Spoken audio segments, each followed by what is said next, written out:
ஒரு அழகான காட்டில் ஒரு மரத்தினடியில் சிங்கம் ஒன்று தினந்தோறும் சிறிது நேரம் ஓய்வெடுத்து விட்டு செல்லும். ஒரு நாள் ஒரு சிறிய எலி அங்கும் இங்கும் ஓடி அதன் கவனத்தை ஈர்த்தது. சிங்கம் நினைத்தது, இவன் மிகவும் சிறியவனாக இருப்பதால் என் மீது பயமில்லாமல் இருக்கிறான் என்று நினைத்து கொண்டு, ஏன் என்னை சுற்றி சுற்றி வருகிறாய் என்று கேட்டது. ஒரு உன் பெரிய காதுகள், நீண்ட மீசையை பார்த்து வியந்து விட்டேன் என்றது எலி. எலி சிங்கத்தின் வாலின் மீது ஏறி முதுகின் மீது ஓடி அதன் கால்களில் வலிக்க இறங்கி அவன் பாதங்களின் அருகில் குதித்து விளையாடியது.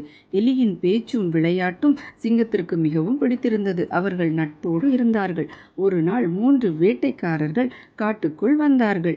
சர்க்கஸ்க்கு பழக்குவதற்காக ஒரு சிங்கம் தேவைப்படுவதாக பேசிக்கொண்டார்கள். சிங்கத்தின் குகையின் முன்னால் ஒரு பெரிய கயிற்றால் ஆன வலையை அமைத்தார்கள். அதை மரத்தோடு கட்டிவிட்டு மறுநாள் வந்து பார்ப்போம் என்று சென்று விட்டார்கள். அன்று இரவு சிங்கம் தன் குகைக்கு திரும்பும்போது அந்த வலையில் சிக்கிக்கொண்டது. அது பெரிய சத்தத்துடன் கர்ஜித்தது. தப்பிக்க போராடியது. எவ்வளவு முயன்றாலும் வெளியே வர முடியவில்லை. சிங்கத்தின் துயரமான கர்ஜனையை கேட்ட எலி உடனே அங்கு சென்றது. அந்த வலையை கவனமாக பார்த்து சிங்கத்தை பிடித்திருந்த தடிமனான கயிற்றை கண்டது. தான் சிறிய கூர்மையான பற்களால் கயிற்றை கடித்து சிறிது நேரம் முயற்சிக்கு பின் கயிறு அறிந்து சிங்கம் சிங்கத்தின் மனதில் மகிழ்ச்சியும் கண்களில் நன்றியுடன் அது சொன்னது, என் நண்பனே, உன்னை உருவத்தில் சிறியவனென்று குறைத்து மதிப்பிட்டு விட்டேன். என்னை மன்னித்து விடு என்றது. இருவரும் ஒன்றாக சேர்ந்து காட்டை வலம் வந்தார்கள்.